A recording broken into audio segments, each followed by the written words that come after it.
Oremos. Senhor, estamos com a Tua palavra aberta. Lâmpada para os nossos pés e luz para os nossos caminhos. Pedimos, Pai, que assim como Tu falaste ao meu coração, iluminaste a minha mente no preparo desse sermão, peço que o Espírito Santo venha iluminar a Tua igreja, a mente da Tua igreja, daqueles que estão ouvindo a Tua palavra, que não somente ouçam, mas que possam colocar em prática o que será proclamado nessa noite. É a oração que fazemos em nome de Jesus. Amém. Ouviu, e o meu íntimo se comoveu, a sua voz tremer os meus lábios. Entrou a podridão nos meus ossos, e os joelhos me vacilaram, pois em silêncio devo esperar o dia da angústia que virá contra o povo que nos acomete. Ainda que a figueira não floresça, nem haja fruto na vide, o produto da oliveira minta, e os campos não produzam mantimento, as ovelhas sejam arrebatadas do aprisco, e nos currais não haja gado. Todavia eu me alegro no Senhor, exulto no Deus da minha salvação. O Senhor, Deus, é a minha fortaleza, e faz os meus pés como os da corça, e me faz andar altaneiramente. Leiam comigo o verso 17 e 18, todos juntos.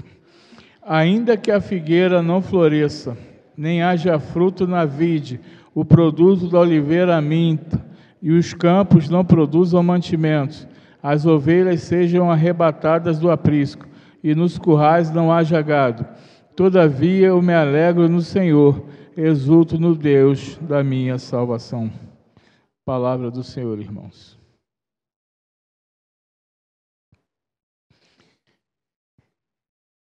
Os irmãos sabem o que se comemora o dia de hoje? Oi, eu vi um negócio aí. Dia da Reforma, né? Dia da Reforma. 504 anos da Reforma Protestante, né? E nós vamos, na introdução, nós vamos dar um pequeno resumo do que foi a Reforma Protestante, né? Não posso falar tudo aqui, porque senão gastaríamos um tempo enorme, mas vou dar um pequeno resumo na introdução, para a gente poder entrar no texto de Abacuque. O que tem a ver o texto de Abacuque, pastor, com a Reforma? Você vai ver.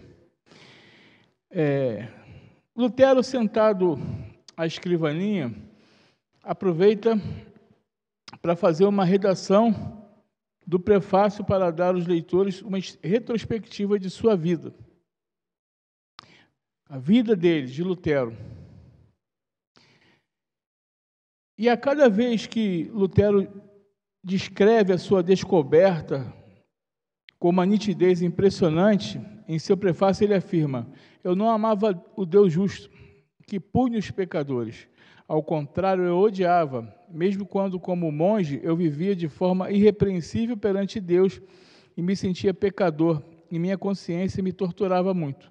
Assim eu andava furioso e de consciência confusa. Não obstante, teimava impertinentemente em bater a porta desta passagem. Desejava com ardor saber o que Paulo queria. Aí Deus teve compaixão de mim, diz Lutero. Dia e noite eu andava meditativo, até que por fim observei a relação entre as palavras. A justiça de Deus é nele revelada, como está escrito: o justo viverá por fé. A Reforma Protestante foi um vigoroso movimento de revitalização da igreja cristã ocorrido na Europa setentrional durante o século XVI e o início do século XVII. A Reforma Protestante do século XVI tem alguns pontos importantes que vamos enumerar nesse momento. Os estados nacionais, dos séculos que antecederam a Reforma Protestante, a igreja não vivia em um vácuo, mas sim em um contexto político e social mais amplo, com o qual tinha múltiplas interações. Porém, no final da Idade Média, houve um surgimento dos chamados estados nacionais, as modernas nações europeias, o que representou uma grande ameaça as pretensões do papado. O papado começou a ter um declínio. Ele começou a ter um declínio. Um papa muito arrogante e ambicioso que entrou em confronto direto com o rei Filipe IV acerca de impostos e da autoridade papal. Seguiu-se um período crescente de desmoralização do papado. E aí começaram os primeiros movimentos da reforma. No século XIV e XV, surgiram alguns movimentos esporádicos de protestos contra certos ensinos e práticas da igreja medieval. E alguns homens importantes serviram para realizar esses protestos, como John Wycliffe, um sacerdote e professor da Universidade de Oxford, que atacou as irregularidades do clero, as superstições, relíquias, peregrinações, veneração dos santos, bem como a transubstanciação, o purgatório, as indulgências, o celibato clerical e as pretensões papais e dos seus seguidores, né? Então, Wycliffe começou a combater esses movimentos dentro da Igreja Católica. E aí começou a reforma protestante. Nesse contexto, observamos que começou a haver um interesse muito grande de Lutero em combater essas heresias. Na área espiritual havia muita insegurança e ansiedade acerca da salvação em virtude de uma religiosidade baseada em obras, também chamada religiosidade contábil ou matemática da salvação, débito, pecados, crédito, boas obras. Porém, no dia 31 de outubro de 1517, diante da venda das indulgências por João Tetzel, Lutero fixou à porta da igreja de Wittenberg as suas 95 teses, a maneira usual de convidar-se uma comunidade acadêmica para debater algum assunto. E aí logo foi chamado de herege. Convidado a ser entrevistado pelo cardeal Carretano, manteve suas posições. E aí Lutero começou a combater as heresias da Igreja Católica e ele instituiu os 5 pontos da reforma, que é sola Escritura, solo Cristo, sola gratia, sola fides e soli Deo gloria. O que isso quer dizer, pastor? Me explica. Sola Escritura, somente a Escritura. Solo Cristo, somente Cristo. Sola gratia, somente a graça. Sola fides, somente a fé. E soli Deo gloria, somente glória a Deus. E aí Lutero começou essa reforma, dia 31 de outubro de 1517. Só que essa reforma impulsionou a reforma de Genebra. Logo Calvino e Farel entraram em conflito com os magistrados de Genebra, e isso ampliou-se de forma grandiosamente naquela época, que aí Calvino também fez a reforma dele com a Assembleia de Westminster, a qual nós, presbiterianos, confessamos essa doutrina, a Confissão de Fé de Westminster, que é a doutrina da Igreja Presbiteriana do Brasil. E Calvino, ele buscou enfrentar essa situação e criando, através da iluminação divina, a Assembleia de Westminster, que foi um período grande, não foi uma reuniãozinha de uma semana, foi um período grande, onde foi confeccionada, através da iluminação divina, a Confissão de Westminster. E por isso hoje nós estamos aqui. João Knox foi o grande homem que introduziu a reforma protestante no meio do calvinismo. Calvino, com João Knox, foram grandes homens que introduziram a reforma, e hoje nós estamos aqui, Igreja Presbiteriana do Brasil, por meio de Asbel Green Simonton, reverendo Asbel Green Simonton, que veio dos Estados Unidos, trazendo essa doutrina reformada para o nosso país, em 12 de agosto de 1859. Então, nós temos 162 anos de Brasil, não estamos aqui de paraquedas, temos uma doutrina baseada na palavra de Deus. Dito isto, irmãos, um breve resumo da reforma, né? O que isso tem a ver com o texto? No texto que nós acabamos de ler, irmãos, o profeta Abacuque era um homem muito sofrido. Ele tinha duas grandes angústias. A primeira grande angústia dele era o estado espiritual do seu povo. Abacuque só via injustiça, ele só via violência, iniquidade e opressão. Ele disse: a lei se afrouxa e a justiça nunca se manifesta, porque o perverso cerca o justo. A justiça é torcida, conforme Abacuque 1,4. Toda essa falta de justiça que deixava os perversos bem à vontade e que deixava os justos num sufoco muito grande, era uma das grandes angústias de Abacuque. Ele ficou até confuso em algum momento, ele não entendia, com tanta falta de justiça, que só fazia os justos sofrerem. Era possível no meio do povo de Deus. Ele até disse: Senhor, tu não salvarás? Desta maneira ele questionou: será que Deus será indiferente ou apático diante de toda essa injustiça e opressão? Havia ainda outra grande angústia na vida do profeta Abacuque. O Senhor Deus revelou o seguinte ao seu profeta. Ele disse: vou suscitar os caldeus. Eles são uma nação violenta. Eles marcham pela largura da terra para apoderar-se de moradas que não são suas, conforme Abacuque 1,6. Desta maneira, Deus revelou o seguinte plano ao seu profeta: eu vou enviar o povo dos caldeus, melhor conhecido como babilônios, para julgar o meu povo. Os babilônios vão tomar posse do país do meu povo. Qual a intenção que Deus tinha nisso? A seguinte intenção, irmãos: Deus queria dar uma lição dura aos corruptos e perversos. A intenção de Deus era destruir os ímpios que estavam cercando os justos. Eu quero dizer para você nessa noite que muitas vezes Deus vai permitir pessoas se levantarem contra você. Pessoas más, perversas, se levantar contra você. Querer te envergonhar, querer te perseguir. Mas eu quero dizer para você nessa noite: o sangue de Cristo Jesus cobre você de todo pecado, de toda justiça, de toda difamação, de toda seta maligna contra você, porque você é lavado e remido pelo sangue do Senhor. Muitas das vezes Deus permite as coisas acontecerem para que nós entendamos que precisamos viver por fé. Nós não temos que olhar para aquilo que vemos, mas sim para aquilo que não vemos, porque quando nós olhamos para aquilo que nós não vemos, nós estamos vivendo por fé.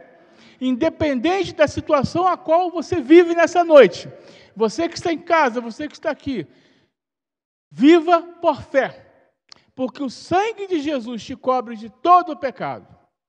Nenhuma arma contrária forjada contra ti prosperará. Nós anulamos qualquer arma contrária contra você nessa noite, porque você vive por fé. Você vive por fé em Jesus Cristo, que deu seu único filho. Deus deu seu único filho para morrer na cruz por você, por mim. Ele derramou sangue por você e por mim. E não é qualquer arma forjada contra você que vai prosperar na sua vida. Deus permite, irmãos. Deus permite que nós sejamos cercados pelos babilônios, pelos caldeus, sejamos perseguidos por eles. Mas o profeta Abacuque disse: o justo viverá. Deus disse para o profeta Abacuque: o justo viverá por fé. Ao receber esta revelação de Deus, ao receber este anúncio sobre o castigo de Deus, Abacuque ficou mais angustiado ainda. Você não ficaria angustiado? Quando Deus fala para você: eu vou permitir que os caldeus te cerquem. Tomem posse do seu povo, tomem posse da sua terra. Você não ficaria angustiado? Essa cura não era pior do que a doença? Se os babilônios que não tinham piedade com ninguém viessem, a situação do povo de Deus não ficaria pior ainda?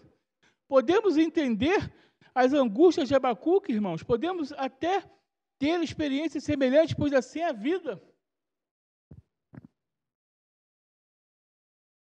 Tem um ditado que diz assim, tá tão ruim que se melhorar estraga, né? Era o que estava acontecendo com o povo de Israel. Não tem cura pior do que essa doença. Você ser combatido pelos caldeus, um povo sem piedade, um povo perverso. Quantas pessoas têm agido com perversidade contra o povo de Deus? Quantas pessoas têm agido com perversidade, com uma simples postagem? As pessoas são aniquiladas, são canceladas.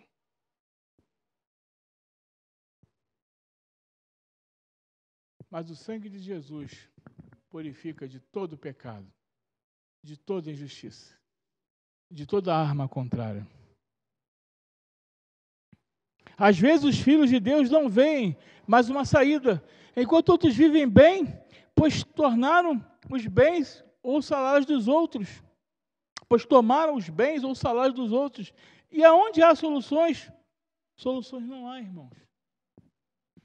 A gente vê.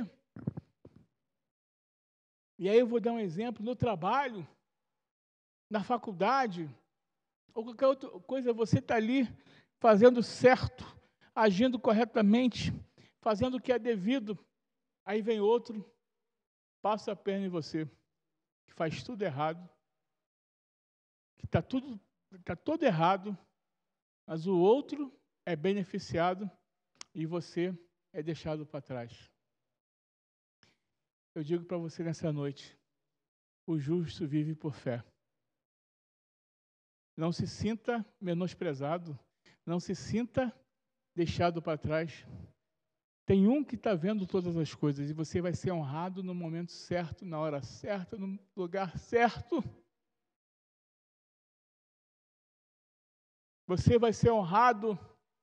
Continue no seu caminho, na sua fidelidade, continue agindo com fidelidade, continue se posicionando, continue sendo crente, fiel, continue dando testemunho, continue fazendo o que Deus está mandando você fazer. Não retroceda 1 centímetro. Deixe achar que você é bobo, que você é um coitado, que você é passado para trás. Deixe. Deus está no controle.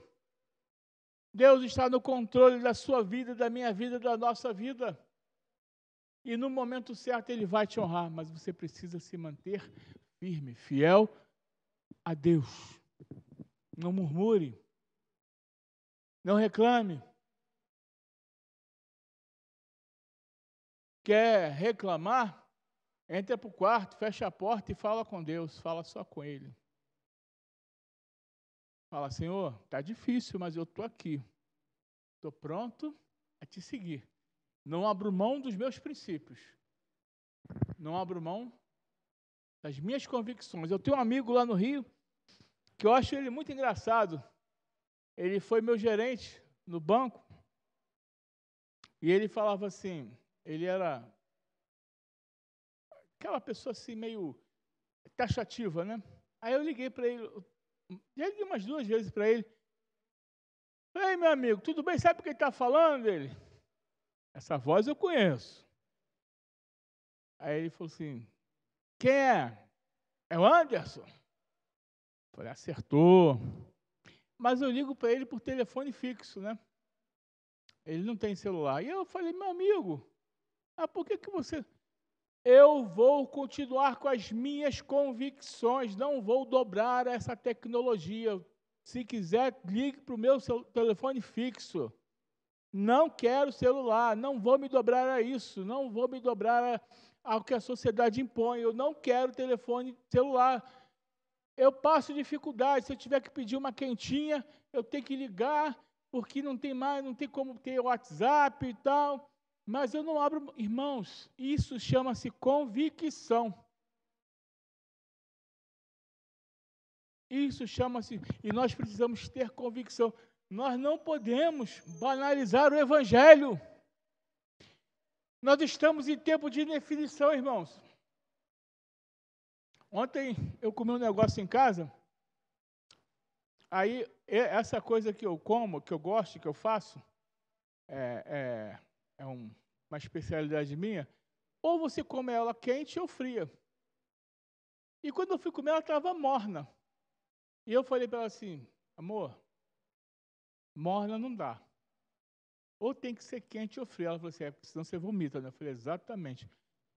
Nós estamos em tempo de definição, irmãos. Ou é quente ou frio, porque morno estou a ponto de vomitar. Ou você é ou não tem meio termo.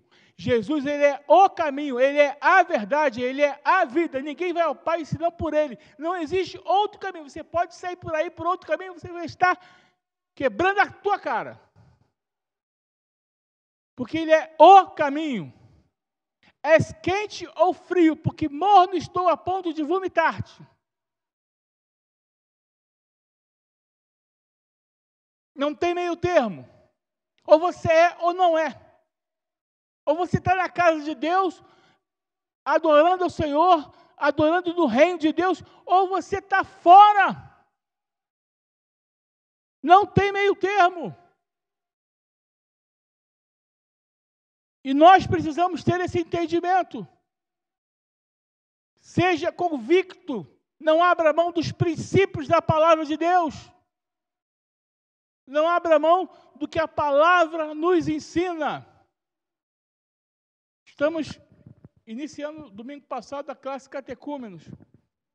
Não podemos abrir mão dos princípios. Você quer ser membro da igreja, você tem que submeter às normas da igreja. Se você quer ser membro da Igreja Presbiteriana do Brasil, você está aprendendo, você tem que se submeter às normas da Igreja Presbiteriana do Brasil. E a Igreja Presbiteriana de Francisco Morato é uma igreja afiliada à Igreja Presbiteriana do Brasil. Hoje, nós mostramos o livro Manual Presbiteriano para os alunos. É aqui que funciona a vida eclesiástica da igreja. Você precisa ter convicção daquilo que você quer. Eu me lembro que tem um presbítero aqui que, outro dia, uma vez ele falou assim, por que você quer ser membro da igreja? Por que você quer ser membro? Se você quer ser membro, você entende que você tem direitos e deveres. Se você não quer ter direitos e deveres, fique no banco, assista o culto, vem, assista e participe do culto. Mas se você quer ser membro da igreja, tem direitos e deveres. É claro, irmãos, existem situações e situações. Mas o norte, o certo, é você caminhar de acordo com o que a igreja coloca para você. Então, irmãos, és morno, és quente ou frio? Porque morno estou a ponto de vomitar-te. Precisamos ter convicções. Precisamos ser convictos com aquilo que cremos, com a palavra de Deus. O que prevalece são a corrupção e a violência. Desta mesma forma, meus irmãos, sofreu o profeta Abacuque, vendo as imoralidades do povo de Deus, sabendo da vinda de um povo violento para julgar esse povo. E ele ficou muito abatido. O homem é mau. O homem é perverso. O ser humano é mau. O ser humano é perverso. De vez em quando eu dou algum susto em algum 99, quando eu pego por aqui, eles logo se identificam. Não sou do Rio, né? Né, Sueli? Biscoito, pastel. Então, logo se identificam. Eu sou daqui não, né? Aí eu falo, não, por quê? Porque a sua voz é inconfundível, o sotaque do Rio de Janeiro. Aí eles perguntam, como é que é lá no Rio de Janeiro? Aí eu conto algumas historinhas, meu Deus do céu, não vou para o Rio não, tá doido? Falo, pois é, a coisa está assim, nesse nível. Eu não vou dizer aqui porque a gente está na live, né? Mas o homem é mau, o homem é perverso. E às vezes você vê a sociedade que eu digo, irmãos, eu não gosto de falar a palavra mundo, que dá uma expressão, parece que a gente não vive nesse mundo, né?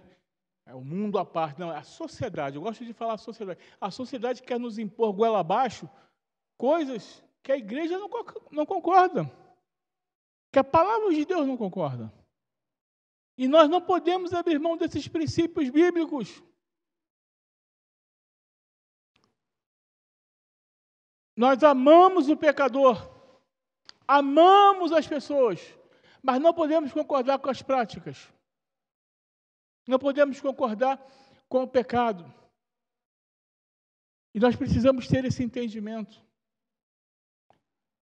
Nós precisamos amar as pessoas, acolher as pessoas, recebê-las bem. Se elas quiserem realmente um compromisso com Deus, elas vão ter que deixar a prática, igual nós pregamos domingo passado sobre a parábola do jovem rico. Ele não quis deixar a prática, ele quis continuar com aquela vida dele. Então ele não seguiu Jesus. E para seguir Jesus, você tem que abrir mão da sua vontade, do seu ego, da sua necessidade. Para a gente abrir mão, seguir a Jesus, nós precisamos abrir mão. Nós precisamos viver por fé, sabendo que Deus vai nos sustentar.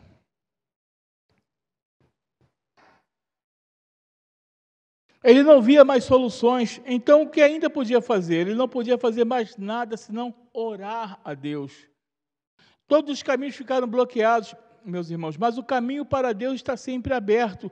Por isso Abacuque orou ao Senhor. Ele depositou sua angústia e suas queixas diante de Deus. Ele disse na sua oração: eu não entendo como tu podes admitir tanto sofrimento. Eu não entendo como tu podes ser tão duro com o teu povo. Tu não és o Deus eterno, todo-poderoso? Quantas vezes na madrugada você deve pensar assim: Senhor, por que isso acontece comigo? Eu não entendo, Senhor. Por que tu deixa isso acontecer comigo?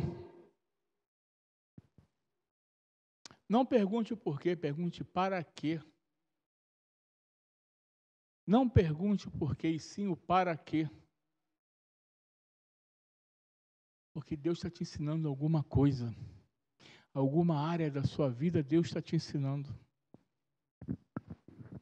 Em alguma área da sua vida, Deus quer te ensinar. Quer te mostrar que Ele é Deus, é o Shaddai, todo-poderoso.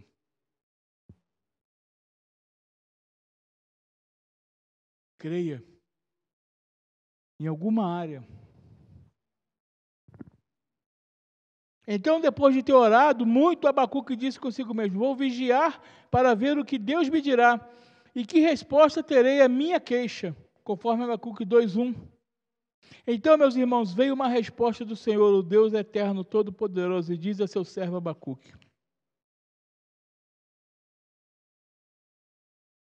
antes de eu ler a resposta do Senhor para Abacuque, eu quero dizer para você que nós precisamos estar sensíveis à voz de Deus.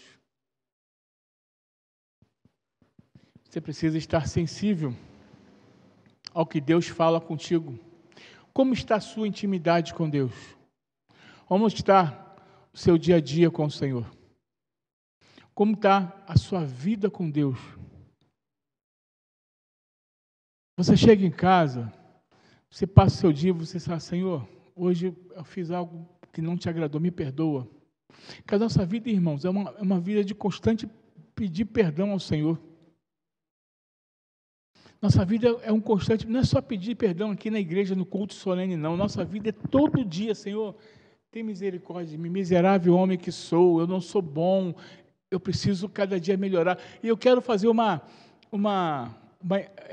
explicação aqui, porque às vezes os irmãos podem achar que eu falo uma coisa e não é isso. Eu não estou dizendo que você tem que ser santarrão, não, irmãos. Não estou dizendo que você tem que ser santarrão e ficar olhando para todo mundo e que... Não. Você tem que buscar a santificação. Porque quando você busca a santificação, você tem o entendimento que você vai errar. Você vai errar. Você vai tropeçar. Mas se você tem um advogado de Jesus, que quando você chega para ele e fala como: Senhor, tem misericórdia de mim. Ele vai te perdoar, porque a graça do Senhor já foi derramada da sua vida.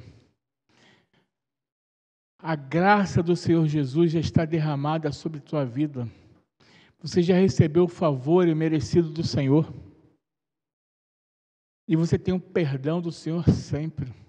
Então, não confunda santificação com santarrão. Não. Santarrão é religioso. Santarrão, ele fica olhando a vida dos outros. Ah lá, o que está fazendo? Não, irmãos. Quando você vê alguma coisa, ore por essa pessoa. Interceda por essa pessoa. Senhor, tem misericórdia. Derrama sobre ela o entendimento. Quem somos nós para julgar? Quem somos nós para falar da vida do outro? Não, cuide da sua vida. Tem um corinho antigo que é muito, não sei se os irmãos vão lembrar, né? Eu de vez em quando canto, né, Tiago? Mas eu sou uma negação para cantar, né? Que é a pura verdade. Eu não sei se os irmãos conhecem. Se souber, canta comigo. Dê um sorriso só, sorriso certo, um sorriso aberto, cheio de amor. Quem tem Jesus gosta de cantar, vive sempre sorrindo, mesmo quando não dá. Tropeça aqui, oi, cai a colar, mas depois se levanta e começa a cantar. Não é isso, irmãos? A vida do crente não é assim? A gente vive sorrindo, buscando, santificando, mas a gente vai errar. Mas nós temos o advogado, que quando nós confessamos ao Senhor, Ele nos perdoa. É uma relação bilateral. É você com Jesus e Ele com você. Agora você tem que estar com o seu coração aberto para buscar o Senhor, para buscar essa santificação a cada dia. Nós não somos perfeitos. E aí Deus responde para Abacuque: eis o soberbo, sua alma não é reta nele, mas o justo viverá pela fé, conforme Abacuque 2,4. E disse Deus mais: o arrogante não permanecerá, conforme Abacuque 2,5.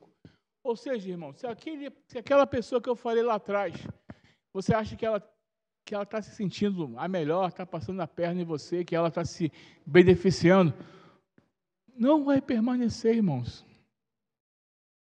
Eu aprendi com uma pessoa que ela fala assim: fruta podre cai sozinha, não precisa se preocupar. Fruta podre cai sozinho. E as coisas acontecem. Não se preocupe, porque Deus está no controle da sua vida. Quer dizer, os perversos, os arrogantes que acham que podem tudo sem que ninguém faça nada a eles, eles irão ver, Deus os julgará, que ninguém se engane.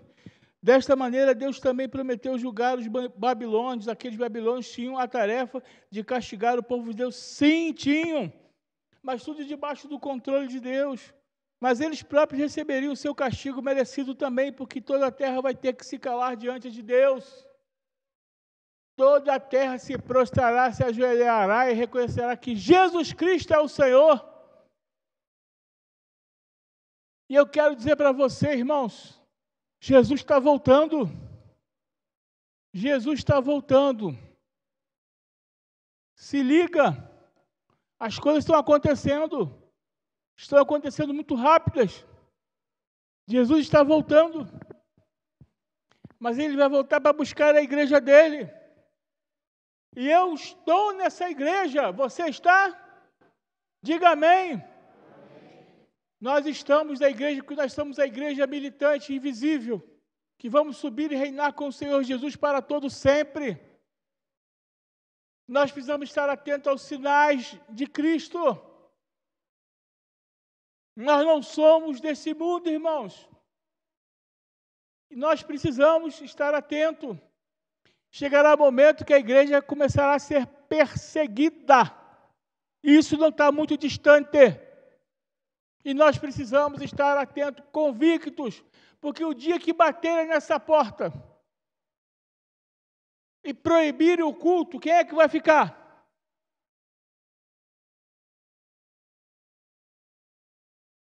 Certa ocasião, na antiga Rússia, antiga União Soviética, as pessoas se reuniam escondidas se reuniam escondidas. E de repente entrou um general à porta e bateu para prender todo mundo.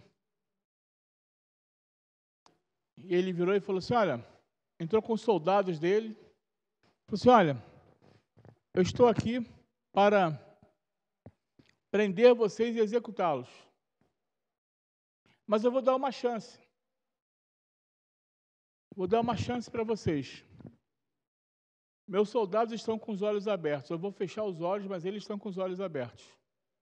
Se você não quiser morrer, não quiser ser preso, não quiser morrer, eu te dou uma chance de você sair. Quem ficar, eu vou prender e matar. E ele fechou os olhos. Foi saindo um por um. Foi saindo um por um. Só ficaram, eram mais ou menos uns 20. Só ficaram uns 4. Quando ele abriu os olhos, ele falou assim, só ficaram vocês? Só ficamos nós. Nós resolvemos ser presos e mortos por Cristo. Ele, então, vamos louvar a Deus, porque eu sou também crente, e agora nós vimos quem realmente é crente aqui. Você está preparado para isso? Para chegar alguém aqui na porta e falar, olha, eu vou dar uma chance. Quem quiser morrer, ficar preso, fica aqui. Quem não quiser, pode sair. Você está preparado para isso acontecer? Precisamos ter convicção, porque o justo vive por fé. O justo vive por fé. E nós precisamos ter essa convicção e ter essa fé.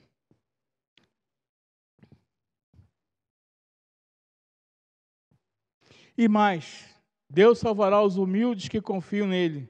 De fato, Deus deu uma promessa, foi a seguinte promessa, o justo viverá pela sua fé. Irmãos, esta promessa de Deus, como todas as promessas dele, são seguras. Por isso existe uma coisa que jamais devemos deixar de fazer, jamais devemos deixar de confiar humildemente nas promessas de Deus. Foi justamente isso que Abacuque fez. As promessas de Deus. Agora você precisa entender uma coisa. Tem um louvor que às vezes eu me questionava, né?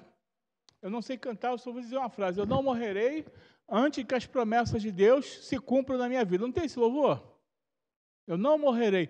Agora você precisa saber quais são essas promessas. Porque às vezes você pensa que Deus tem uma promessa para a sua vida que não é o que Ele quer. As promessas de Deus, elas se cumprem a cada dia. Agora você tem que estar em ligação direta com o Senhor para saber quais são essas promessas. Porque elas estão aí. Você que precisa saber. Que não adianta nada você falar assim, eu quero um carro importado, eu quero uma casa na praia, eu quero uma casa na serra. É isso que Deus quer para a sua vida? Muitas pessoas falam assim, pastor, o senhor não tem carro? Não, sim, eu tenho carteira de motorista. Não tenho, porque a minha prioridade não é essa no momento.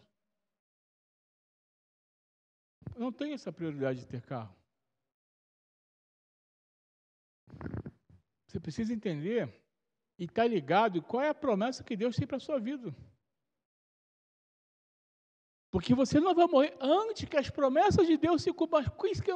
Que promessas são essas? Você tem que procurar saber. Não adianta você achar que Deus te prometeu maravilhas, milhões, e não é isso que Deus quer para a sua vida. Sabe se Deus quer você em algum lugar, em alguma missão, ou Deus quer te dar um dom, um talento que você faça, e você não está atento à voz de Deus? As promessas de Deus estão aí. Ele sabia, o nosso povo que se desviou tanto de Deus, ainda tem muito sofrimento pela frente, mas eu, em silêncio, devo esperar o dia da angústia. Conforme Abacuque 3,16. Ele sabia, estou angustiado, mas posso confiar em Deus. Irmãos,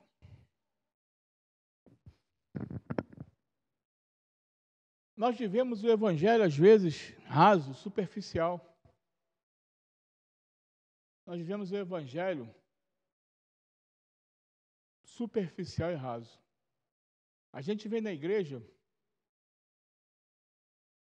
de manhã, 9 horas da manhã, sai e 10h30 vai embora. A gente chega na igreja de noite, 6 horas da noite, 7h30, 15 para as 8, vai embora. Todos nós aqui temos as nossas angústias, os nossos problemas. Aí sabe o que a gente faz? A gente deixa ele na porta. O saquinho da angústia, o saquinho do problema, o saquinho da dificuldade. Deixa ele na porta. Aí vem, cultua a Deus, quando a gente sai, pega o saquinho de novo e leva para casa. Porque nós vivemos uma vida de religiosidade.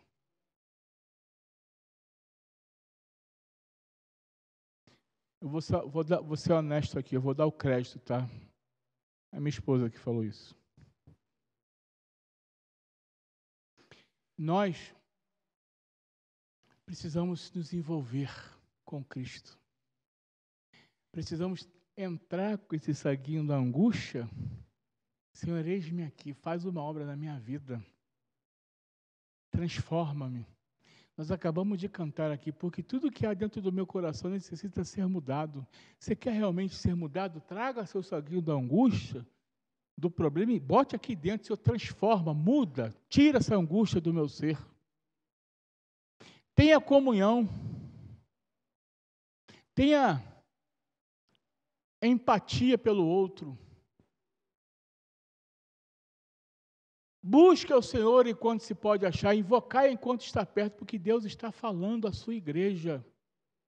Deus está falando ao seu povo. Quem tem ouvido, ouça o que o Espírito Santo diz à igreja. Traga seu saquinho de angústia, seu saquinho de problema, e traga aqui, e saia, deixe ele aqui, e vá para a sua casa. E busque a renovação, busque a experiência com o Espírito Santo. Busque essa intimidade com Deus.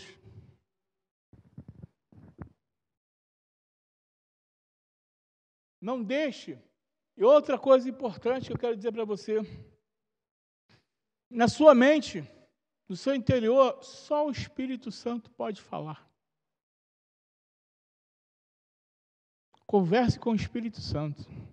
Toda conversa que você tiver é com o Espírito Santo. Converse em silêncio. Porque muitas das vezes nós somos sugestionados. O diabo, vosso adversário, anda ao nosso derredor, rugindo como leão, esperando o momento que possa nos tragar. Mas o anjo do Senhor acampa ao redor daquele que os teme e os livra. O diabo não tem poder sobre a tua vida. O diabo não tem poder sobre o teu ser. O anjo do Senhor acampa ao seu redor. Então, toda palavra que vem à sua mente, rechace. Afaste. Porque na sua mente só pode entrar o Espírito Santo. Na sua mente só pode entrar o Espírito Santo. Deus é tão maravilhoso que antes que a palavra saia da sua boca, Ele já sabe o que você vai pedir. Então não aceite sugestão, não aceite nada, porque tudo que vem à sua mente é o Espírito Santo. Rechace qualquer palavra contrária, que diga assim, eu sou feio, eu não presto, eu não valho nada. Rechace tudo isso. Você é menina dos olhos do Senhor. Você é menina dos olhos de Deus. Você é tão importante que Deus mandou seu Filho único morrer na cruz por você. Você é a menina dos olhos do Senhor.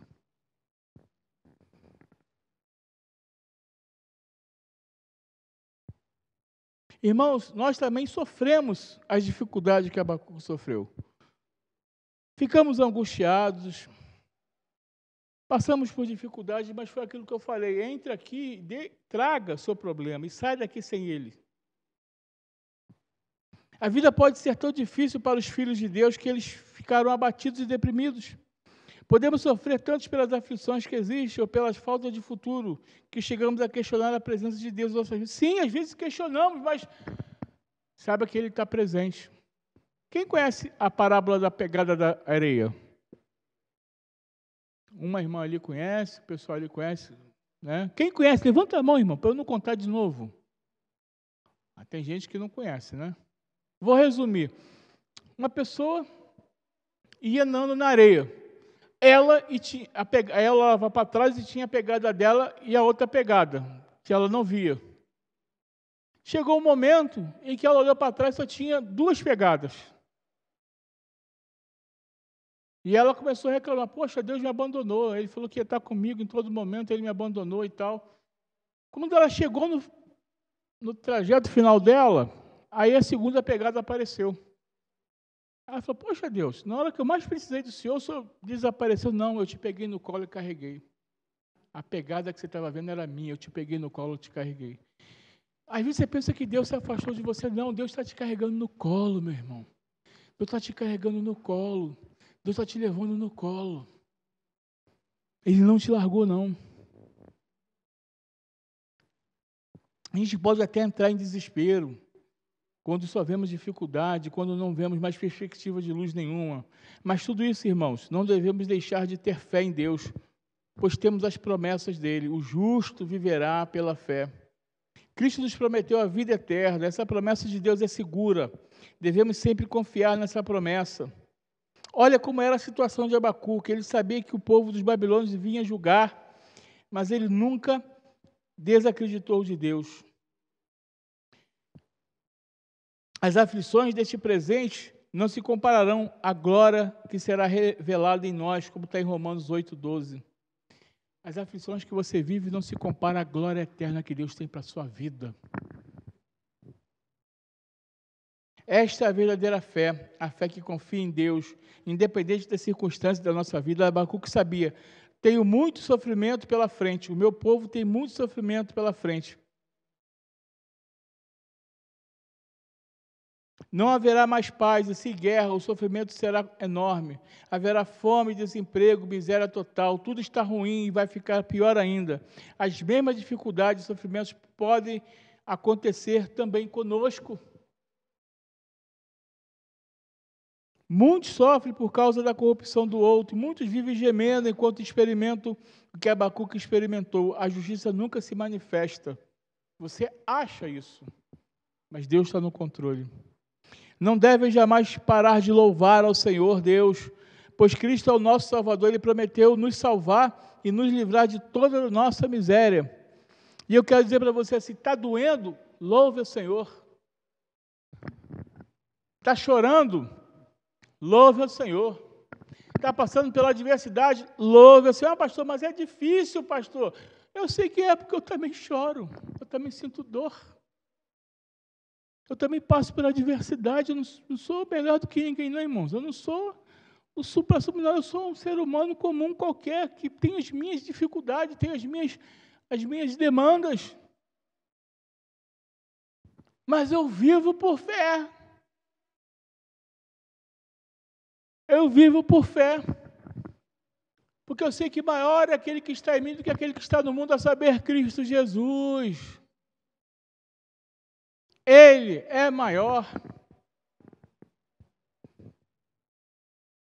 E aí, diante de toda essa situação, Abacuque vai e fala, ainda que a figueira não floresça, não haja fruto na vide, o produto do oliveira minta, e os campos não produzam mantimento, as ovelhas sejam arrebatadas do aprisco, e dos currais não haja gado. Todavia eu me alegro do Senhor, exulto do Deus da minha salvação. O Senhor Deus é minha fortaleza, Ele faz os meus pés como os da corça, e me faz andar altaneiramente. Palavra do Senhor, irmão, não é o pastor Anderson que está dizendo, não. Palavra do Senhor, ainda que tudo se mostre ao contrário na sua vida, ainda que tudo que você não veja saída, adore ao Senhor. Louve ao Senhor. Exulte do Deus da sua salvação. Nós precisamos passar por aqui, irmãos, vendo a vida colorida, a cores. Pare de ver a vida em preto e branco. Viva a vida a cores. Está ruim. Bote um colorido, pinte. Faça a sua parte. Se coloque na presença do Senhor. E eu quero terminar esse sermão contando uma experiência. Quando eu estava em Petrópolis, eu conheci uma menina chamada Patrícia. Vou terminar o sermão, irmão. Já estou terminando. 7h30, já estou terminando. O irmão da igreja falou assim, pastor, queria que o senhor fosse visitar a Patrícia.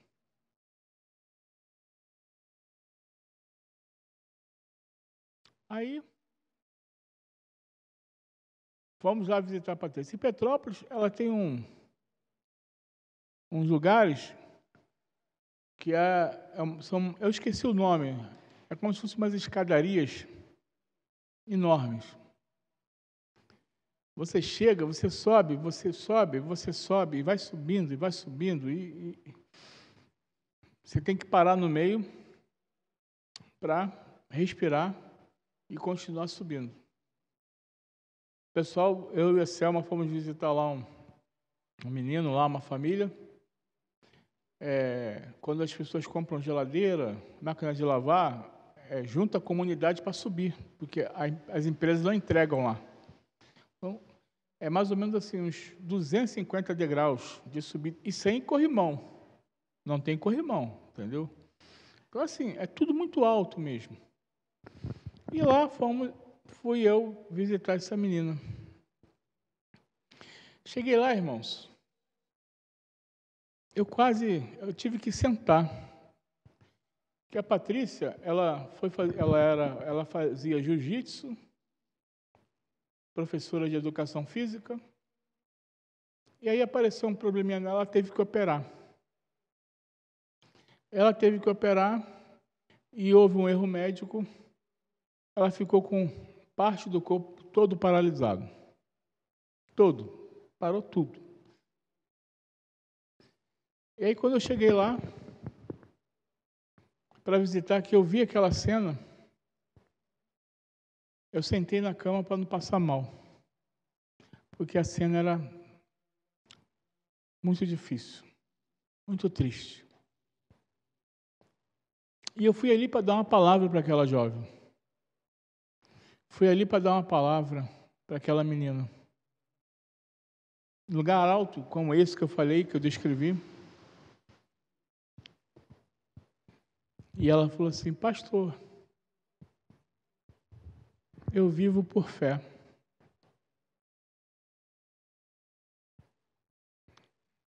Eu entendo o que aconteceu comigo, mas a minha vida não está aqui. Está no Senhor Jesus. Irmãos, eu fui lá confortar e saí confortado. Porque às vezes a gente machuca o dedão do pé, a gente faz um drama. Às vezes, cai uma chuva, não vou na igreja hoje não, está chovendo. Pense na Patrícia, que está em cima da cama e não pode levantar. Às vezes, tem uma programação na igreja, não, vou ver Netflix que é melhor. Agora a igreja tem live, para que eu vou na igreja? A igreja tem live, eu posso assistir de casa, para que eu vou na igreja? Pense na Patrícia, que gostaria de estar na igreja, mas não está porque foi impossibilitado, mas está firme com a fé dela no Senhor Jesus. Não abre mão das suas convicções. Podia ter todas as reclamações do mundo, podia falar: Deus, por que tu permitiu que isso acontecesse comigo? Por que eu, jovem, professora de educação física, lutadora de jiu-jitsu, por que isso vai acontecer logo comigo? O justo viverá por fé. Repense a sua vida com Deus. Repense a sua vida com o reino. Pare de viver um evangelho raso, um evangelho superficial. Quando você entrar aqui, entre com seu saquinho de angústia, seu saquinho de problema e coloque no altar. Deixe ele aqui e vá para sua casa. E fale: Senhor, toma conta da minha vida, toma conta do meu ser, toma conta de mim, porque eu vivo por fé. Que Deus nos abençoe.